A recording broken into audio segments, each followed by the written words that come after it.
கதை நயனம் நேயர்களுக்கு வணக்கம். இது அமரர் கல்கியின் பார்த்திபன் கனவு பாகம் 2 27ஆம் அத்தியாயம் கண்ணீர் பெருக்கு.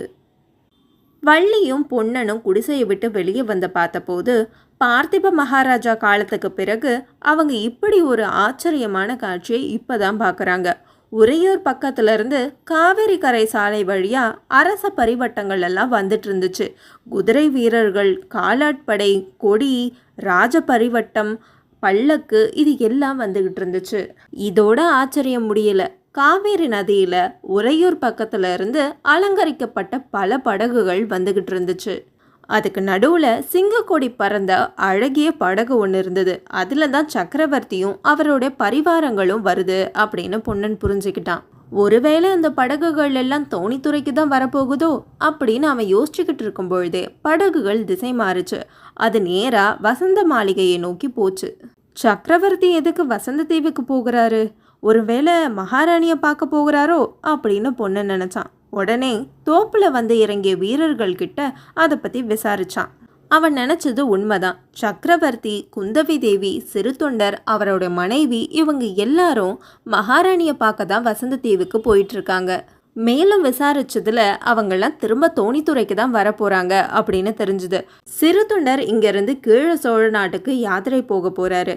சக்கரவர்த்தியும் குந்தவி தேவியும் அப்படியே உறையூருக்கு திரும்ப போகிறாங்க அப்படின்னு தெரிஞ்சுது. அப்படி மகாராணி கிட்ட என்ன பேச போகிறாங்க அப்படின்னு தெரிஞ்சுக்க ரொம்ப ஆர்வத்தோடு இங்கே நின்றுட்டு இருந்தான் பொன்னன். கொஞ்ச நேரத்திலேயே போன படகுகள் திரும்ப தோணித்துறையை நோக்கி வர ஆரம்பிச்சுது. அது கிட்ட வர வர அதுக்குள்ளே யார் இருக்கா அப்படின்னும் தெரிஞ்சுது.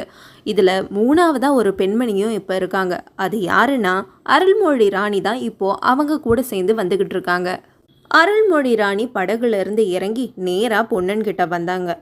பொன்னா, வள்ளி, என்னால் இங்கேயே தனியாக காலம் கழிச்சிட்டு இருக்க முடியாது. நான் திவ்ய ஸ்தல யாத்திரை போக போகிறேன். நீங்கள் என்னை பற்றி கவலைப்படாதீங்க. இந்த தோணித்துறையிலேயே நீங்கள் இருங்க. ஒருவேளை எப்போவாவது நான் மறுபடியும் திரும்ப வந்தா. இப்படி அவங்க பேசிக்கிட்டு இருக்கும்பொழுதே அவங்க கண்ணில் கண்ணீர் துளிகள் வந்து பேச முடியாமல் நிறுத்திட்டாங்க. அன்னைக்கு தினம் அந்த காவேரி கரையே கண்ணீர் பிரவாகமாக மாறுச்சு. சக்கரவர்த்தியும் சிறு தொண்டரும் பிரிய முடியாமல் ஒருத்தர் மாறி மாறி கண்ணீர் விட்டாங்க. சிறு தொண்டருடைய மனைவி அருள்மொழி ராணியும் குந்தவி தேவியும் விடை கொடுக்க முடியாம கண்ணீர் விட்டாங்க. இப்படி எல்லாம் சேர்ந்து கண்ணீர் ஆறா அந்த இடத்துல பெருக்கெடுத்தது. முதல்ல சிறு தொண்டர் ஒரு பல்லக்களை ஏறி அமர, அவருடைய மனைவியும் அருள்மொழி ராணியும் இன்னொரு பல்லக்களை ஏறி உட்கார்ந்தாங்க. சிவிகைகள் எல்லாம் ஒரே நேரத்துல புறப்பட்டது.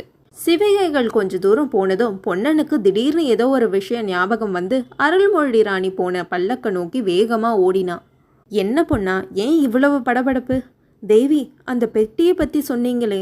ஆமாம், கிடச்சிடுச்சா அப்படின்னு ஆர்வத்தோடு கேட்டாங்க ராணி. ஆமாம், இல்லை, சீக்கிரமாகவே கிடச்சிடும் அப்படின்னு தடுமாற்றத்தோடு சொன்னான் பொன்னன். பொண்ணா, பெட்டியை நீ தான் பத்திரமா பார்த்துக்கணும். இதுக்கு முன்னாடியே உன்கிட்ட ஒப்படைச்சிடலான் தான் இருந்தேன். ஒருவேளை நான் இல்லாத சமயத்தில் அவன் வந்தா.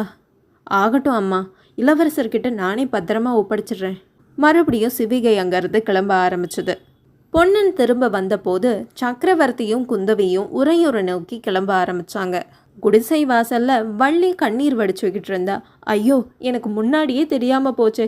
தெரிஞ்சிருந்தா நானும் மகாராணி கூடவே போயிருப்பேன்ல. எனக்கு மட்டும் இங்க என்ன வேலை? அப்ப பொன்னன், கடைசியில பெண் பிள்ளைங்கிறத காட்டிட்டியே, பிரமாதமா வீரமெல்லாம் பேசின, இப்ப என்னாச்சு? அப்ப மறுபடியும் ஒரு குதிரை வர சத்தம் கேட்டது. போன சக்கரவர்த்தி தனியா அவர் மட்டும் குதிரை மேல வந்தாரு. பொன்னா, நீ இந்த தோணித்துறையில தானே இருப்ப, வேற எங்கேயோ போயிட மாட்டியே?